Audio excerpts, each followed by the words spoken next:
Hello friends and my dear students, as we have discussed about the Lewis equation which is there in the designing of spur gear in the last session.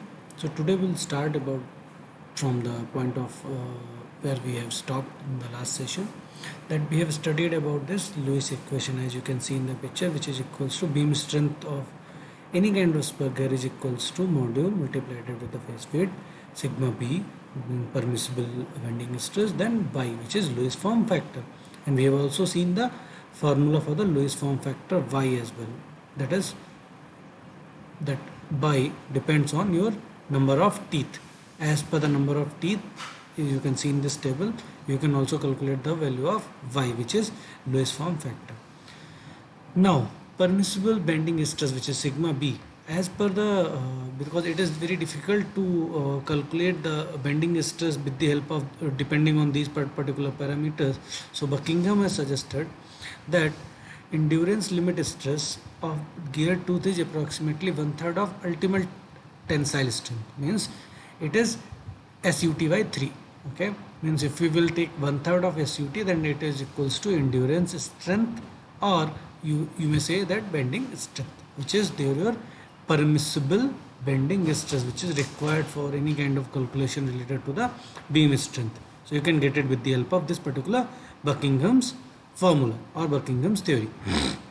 Now there is the main calculation came in the picture now, which is effective load calculation of gear tooth. How you can calculate it?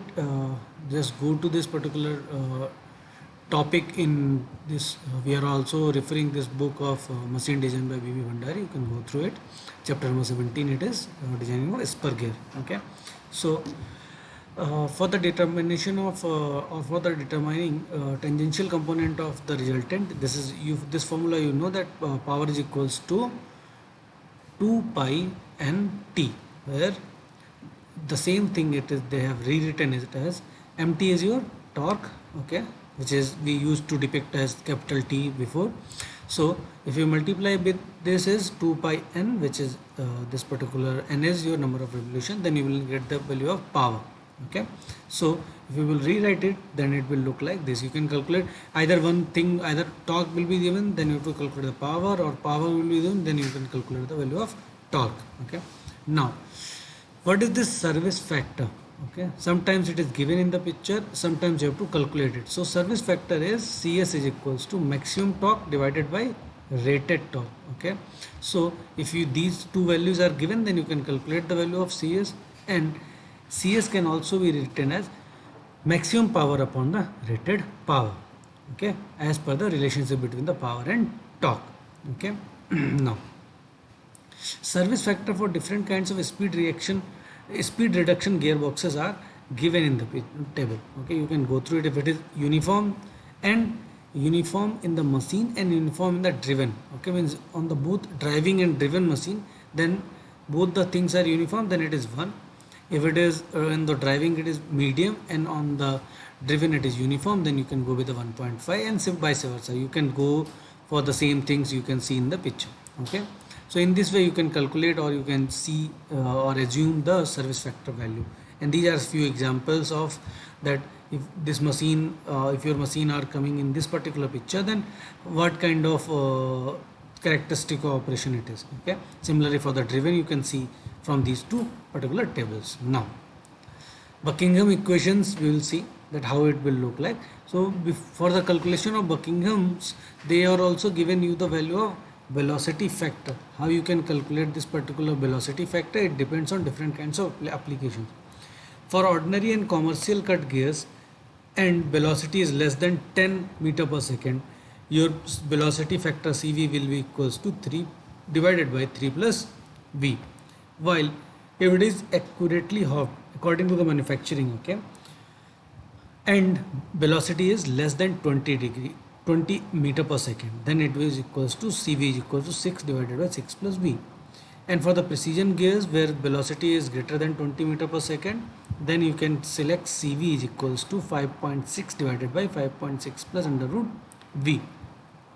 And this V, which is your pitch line velocity, that is equals to pi d dash n divided by 60 into 10 to the power 3 for the meter per second calculation. Okay, now the effective load between the two meshing teeth will be rewritten as P effective is equals to CS by CV into PT.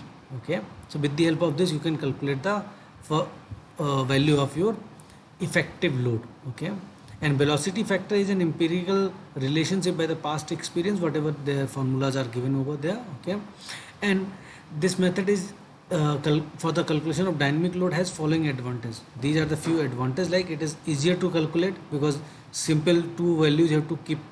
CS you can get it from the tables which I have already shown to you, and CV you can calculate with the help of this formula, and PT you have already calculated. Okay, as from this ever formula whatever we have shown you. Okay, with the help of this PT you can calculate. Okay, and this with the help of this formula you can calculate the value of CS, and with the help of these according to the velocity you can calculate the value of CV. So if you know these three values you can directly calculate the effective P effective, so it is easier to calculate.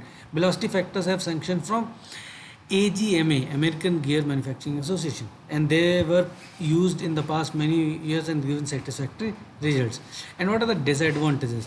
Why you have to modify this particular formula? Because the dynamic load depends on number of factors such as mass of the gears, mass of the connecting gear shaft, properties of gear materials, and many more. Okay, so that's why they use of the velocity factor is restricted to the limited range of pitch line velocity, which is this one. Means this is dependent on this particular pitch line velocity. So at the final stage, when gear dimensions are known and year is specified, the quality of gears determined by the dynamic load calculations. Means dynamic load calculation will come in the picture according to the derived from this Buckingham's equation. So this is your Buckingham's equation. P effective is equals to CS into PT plus PD, where this is Buckingham has used a term of incremental dynamic load. Okay, so you have to calculate this incremental dynamic load, which is equals to 21V CEB plus PT plus 21V, which is pitch line velocity, plus under root CEB plus PT, where there are 2-3 unknown factors you can see in the picture. Dynamic load you have to calculate, and V is pitch line velocity, which you can calculate with the help of this formula. C is deformation factor that we will see, and E is the sum of errors between two meshing teeth. Note this thing, we used to mess up this particular term. Two meshing teeth means you have to calculate the error of both the gear, like driven and driver. And B is the phase width of the tooth, which you have to calculate, and PT you have already calculated tangential force due to the rated torque. Now that is torque and power, okay, which we have discussed before. Now C, how you can calculate the C is deformation factor. C is equals to K upon 1 plus EP plus EG. EP and EG will be given for both the gears, which is the material property, and K is constant depending on the form of tooth. So K you can take it from this particular value, that what is the this is the value of C here.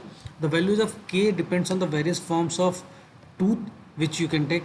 For 14.5 degree K is equals to 0.107, for 20 degree FDI it is 0.111, and for 20 degree stub it is 0.115. And values for the deformation factor, you can either, if it is not mentioned, means all the data is not mentioned accurately, then you can take the from this particular table as well. Okay, now means one thing is clear, you know the value of V, you know the value of C. Now phase width will be given in the numerical. PT you have already calculated torque, tangential force with the help of the torque, which you can get it from the power formula, or maybe it is directly given in the numerical.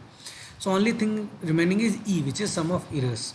So this error is EP plus EG, which is error of pinion and error of gears. So what is the formula for error? Okay, that depends on the grade of the material, okay, which you can calculate it. Like suppose this EP, okay, so this E is given in the formula, like E is equals to, suppose if it is grade 2 gear, then E is equals to 1.25 plus 0.105. What is 5? 5 is module plus 0.25 times of under root D dash, which is pitch circle diameter.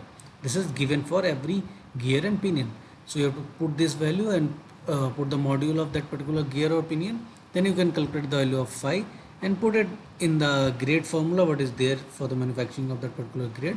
Then you can calculate the value of tolerance, which is E, okay, or I will say errors. Okay, so with the help of that error you can calculate sum of those two errors, and you will be ready with this particular formula of PD. Means V is known, C is known, E is known, B is phase width is already known to you. So in this way you can calculate this particular formula. You can go through it, okay, and after that you are ready with the calculation of estimation of module based on beam strength. Okay, so how we will calculate this particular thing, we will come in the next chapter, next session of this particular topic. So meanwhile just brush up these calculations and go through the design data book which may be available in your university exam. So whenever you need, you can also recall this formula with the help of that particular book. Okay, so go through that particular book as well, so that you can get help during the solving the numericals of this particular DME2 syllabus in the university exams. Okay, so thank you so much for your patience hearing. Do subscribe this Engineering College YouTube Maswada YouTube channel for more such updates about different branches of engineering like mechanical, electrical, civil and computer science engineering. Okay, thank you so much.